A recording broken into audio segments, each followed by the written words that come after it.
बिस्मिल्लाहिर्रहमानिर्रहीम। अस्सलाम वालेकुम। कैसे हैं आप सब? उम्मीद करती हूँ कि आप सब अपने अपने घरों में खैर आफियत से होंगे।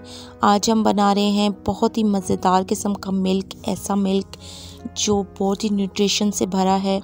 ये वाला मिल्क आपने कभी नहीं पिया होगा और इसकी इफ़ादियत भी बहुत ज़्यादा है।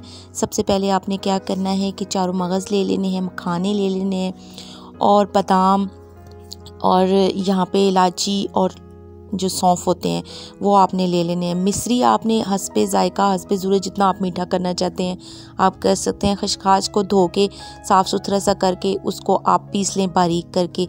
दूध मैंने लिया है 2 कप, इसको आपने बॉईल करना है सही तरह। फुल फैट मिल्क है, इसको आपने बॉईल करना है। और जो आपने ड्राई फ्रूट्स का पाउडर बनाया था उसको आपने इसके अंदर ऐड कर देना है।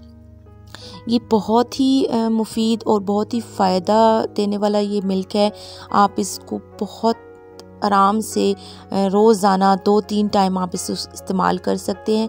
यहाँ मैंने 2 कप दूध लिया है तो इसमें मैं 1.5 चम्मच निशास्ते की ऐड करूँगी। इसको दूध में डाल के थोड़ा सा घोल लें आप इसको। इसका एक लिक्विड सा शरबत की तरह एक बैटर सा बना लें आप।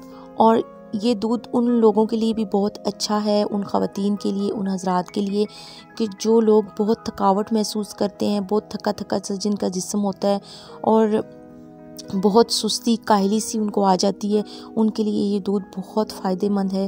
प्लीज़ इस मिल्क को ज़रूर इस्तेमाल कीजिएगा। अब आपने क्या करना है कि जैसे ही दूध को 2-3 बॉयल आएंगे आपने इसमें वो निशास्ते का जो आपने लिक्विड बनाया है वो आपने इसके अंदर ऐड कर देना और चम्मच के साथ इसको चलाना है। और इसको आपने बहुत ज़्यादा गाढ़ा नहीं कर देना, हमने गाढ़ा इसको नहीं करना बहुत ज़्यादा, ठीक है। हमने इसको बहुत ज़्यादा थिक नहीं करना, बस थोड़ा सा हल्का सा महसूस होना चाहिए, थोड़ा सा गाढ़ापन। लेकिन दूध को आपने 3-4 बॉयल आने देने हैं, ठीक है।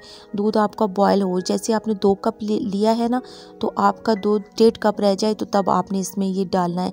और ये देखें इस बहुत ज़्यादा ये गाढ़ा नहीं है, अगर आप इसको बहुत ज़्यादा गाढ़ा कर देंगे तो ये पीने नहीं होगा। देखिए चम्मच के साथ बिल्कुल इस तरह का लगना चाहिए। ये दूध बहुत फ़ायदेमंद है, आप बच्चों को पिलाएं, ख़ुद पिएं, बुज़ुर्गों को पिलाएं। और बूढ़े बुज़ुर्गों के लिए तो ये बहुत ज़्यादा फ़ायदेमंद है। उनकी जो एक किस्म की जिस्म में एनर्जी होती है उसको ये बूस्ट करेगा और बहुत ही अच्छा, बहुत ही फ़ायदेमंद इसका जो असर होता है वो होता है गर्मियों में, सर्दियों में, जैसे चाहें आप इसको इस्तेमाल कर सकते हैं। इसमें आप ज़ाफ़रान डाल सकते हैं और आप इसमें ड्राई फ्रूट जितना ज़्यादा आप डालना चाहें डाल सकते हैं।